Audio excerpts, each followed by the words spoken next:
This is the Scott Subcross 30 in a size extra large, weighing at 31 pounds 13 ounces and 14.45 kilos. Stay tuned after video where you hear a free body sound test on these wheels right here, and I'll go over the whole details. Thank you guys. Hey, how's it going everyone? This is GC Performance here, back with another video. Today I have for you guys the 2021 Scott Subcross 30. This is a little bit of a higher tier model than the one I previously showed. That was the Scott Subcross 50. This one's a 30. It retails for $699, so $700. And I believe the weight on there was 31 pounds. If you check back, it had the weight on there already. But this is a beautiful bike for what it is. $700, it gets you a lot of bang for your buck, especially on this bike. So what we're gonna do is I'm gonna show you everything about this bike, what this bike is kind of used for. It's definitely a hybrid, but with more options to do more gravel riding, and you can do some more all-terrain riding on there. So a lot of options with this bike. $700. This is an extra large, the only one we got in for the year. We had a ton on backorder, but everyone knows the bikes are hard to get as is. But I'll go over the whole cockpit and everything with you guys and show you guys the bike. So starting off with the front, we have here the aluminum handlebars by Subcross. That is Scott's brand that they sell. This is their own brand out here. So it's a 31.8 clamp. It's a Subcross handlebar, aluminum. You have aluminum Subcross or alloy Subcross stem on here as well. You have your own Scott lock-on grips with the little green accents on here. I think it's pretty cool to match the colors on here. Have a little bit of ergo grip, so it's gonna be better than the grips that are on the 50. These have that little fin that stick out right here, which will kind of give you more ergonomic for your hands. You have a 9-speed Shimano Alivio shifter here, a 3-speed Shimano Alivio shifter here. So in total, this is gonna be 3 gears in the front, 9 in the rear, which is gonna make it a total of 27 speeds. I'm sorry, this is an Altus, but the gearing on the back is a Alivio. But yeah, Altus shifter right there. You do have Tektro hydraulic disc brakes, which use a mineral oil. These are the same brakes that were on the 50 as well. Not a bad brake. The only thing that's downside to these brakes that I mentioned on the other one, you do have a lot of jingle in here. So you can feel if you're riding on some kind of gravel or some kind of dirt road, these will jingle unless you kind of keep tension on them with your fingers. So if you're riding like any kind of normal rider, maybe you have your finger on the brakes like that, it'll kind of subdue that. But only downside of that, I wish I would have put on some Shimano brakes for $700, but it's okay. Main difference between this model and the 50 and the 30, this 30 right here comes with a front fork on here, whereas the other one did not. So that's where the extra weight comes in. It does have a lockout on here as well. So you can actually lock this out if you want to do some strict road riding. You can actually lock this fully out. This is a coil shock. It's not an air shock. So this one just has this little preload adjustment with a little plus and minus sign. So this is a preloaded shock on here. So it's just a spring in here. So it's not going to be adjusted to everyone's weight. Specifically, it's kind of like a general way, but you do have this little plus and minus signs. Very minimal adjustments, I always say. Nothing crazy. The travel on here looks like about 60 millimeters, so it's not meant for single track riding, more for just like gravel riding, something to make it where it's gonna be more comfortable for the ride.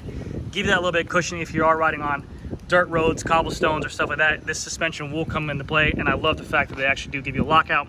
So if you do want to do some hybrid road riding, you have that option. Quick release for the front fork, which is normal for that price point. And then the tires on here are going to be a Kenda booster tire. I think it's a 700 by 45C tire. As you can see, this is a pretty smooth tire on the top, but then you do have these aggressive little sidewalls that will give you more bite. So if you do go on some loose sand, dirt trails, stuff like that, it will give you definitely more of a bite. That's why I kind of like this bike. It is a hybrid, yes. It's kind of still the geometry of a performance hybrid, where you're bent over, you can get some speed on it, but you do have the ability to go off-road and kind of go, let's say you want to be on the sidewalk or jump on the grass or whatever you want to do, gravel riding. It's meant for everything. And if you want to buy this bike, and maybe the fact that you realize that after you're buying it, you don't want to actually have a gravel tire in here, you can put just a smooth tire on here. It's just a regular 700C tire. Put a smooth tire on there, and you got a pretty badass road machine. So not a bad tire at all. Regular alloy rim, regular alloy hub, nothing crazy on it. It's just a Subcross 29-inch rim by Alex's rim, so nothing crazy. But yeah, then you have a Tektro brake on here, like I said before. That has 6-bolt Tektro front rotor, 160 millimeter.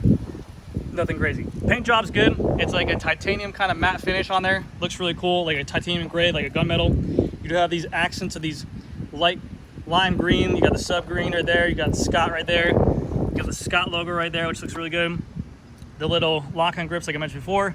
Seat color is more of a yellowish, but I kind of like it. Looks different. Saddle has a little green on there, so the coloring is good.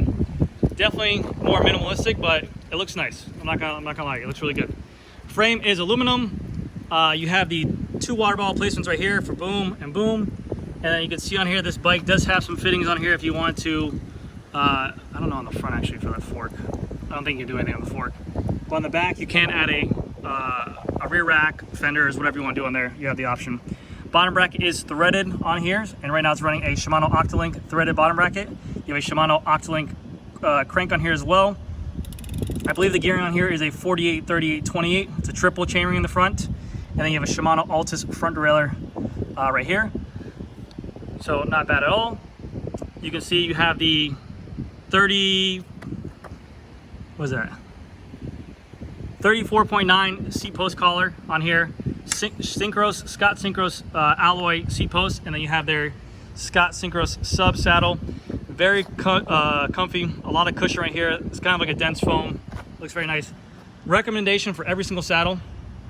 All these bike companies now are putting out decent saddles. It is always going to be uncomfortable, especially when you're kind of riding this bike. It's going to take a little bit to ride. It's going to take a little bit to get acclimated. Our bodies were not meant to be on a bike, pushing our max heart rate and being supported by our sit bones. So before you buy a saddle, try the saddle for a couple rides. They're not bad saddles. Once this kind of gets broken in, it will kind of mold around your body. They work great, so not bad at all. Shimano, that's actually a KMC chain on here. Then you have a 9-speed Shimano rear cassette in the back, and then a Shimano Alivio rear derailleur. So everything else on here is Altus. You have an Altus front derailleur, Altus shifters, Tektro brakes. The rear derailleur is actually going to be Alivio, so they give you a little bit of upgrade on the rear derailleur. Just a regular 9-speed mechanical derailleur with a long cage on there to accommodate the triple in the front. But very smooth shifting. Like I said, I'm very happy. Even with the cheaper model, I'm very happy they kept everything Shimano. They didn't put any janky parts in here like Sunrace or Sunco or whatever the heck they got out there. I'm really happy they put on some rapid fire Shimano trigger shifters. They work great. So nothing there. Again, in the rear you have a rear Synchros aluminum rim made by Alex's Rim. Nothing crazy for the Fria body. I did a Fria body sound test after the video as well, so check that out. You do have mounts for a rear fender if you want to, a rear mudguard. You have mounts right here as well. And then you have your 2 little fender spots right there too, which is great. Have these little 2 bolts if you want to put on whatever those are used for. To be honest with you, I don't know. I should probably know, but I don't. Fender mounts there, and then in the same tire in the back, you have the Kenda Booster 700 by 45C tire. Real smooth. But this bike, all in all, if you're looking for a bike that you can do anything with, let's say you want to get into hybrid, let's say you just want to get going on biking and you don't know what you want to buy. This would be a perfect example of a bike you should buy, especially if you just want to, you're like, hey, my friends are riding, they want to do some off-road stuff, they want to do some on-road stuff, maybe I want to ride it to the store, whatever I want to do. This bike can do all that and then some. It has the lighter weight frame, nice components that will last you a very long time. The longevity of Shimano components are great. You can do road rides with it, you can do gravel rides with it. It really does give you the option to try and do everything. I don't recommend taking on single track mountain biking at all because the tires are too skinny and the ribs are too skinny and the fork travels too small and all the above. But if you want a bike to do anything with, it's kind of like the Giant any road. You can take on any road. You can do anything with it. You can go on bad roads, good roads, smooth roads. So if you're unsure about what bike to get, try to look for like a cross trail or like a Subcross, anything with that kind of cross in between where you can do a bunch of riding with it. Those are your options. So to finish it off, this is the 2021 Scott Subcross 30 in an extra large. Retail is $699, which comes out to $700. Weighed in around 31 pounds, 13 ounces, I believe. Oh my goodness. It is another windy day in South Florida. But yeah, that's gonna do it for this video, guys. Stay tuned to after video. We're here free of body sound testing there. And thank you guys again so much. I'll see you next video. Bye. Free of body sound test on this Scott Subcross 30. These are just basic aluminum wheels with a basic black hub on here. It's a Synchros wheel. Here we go.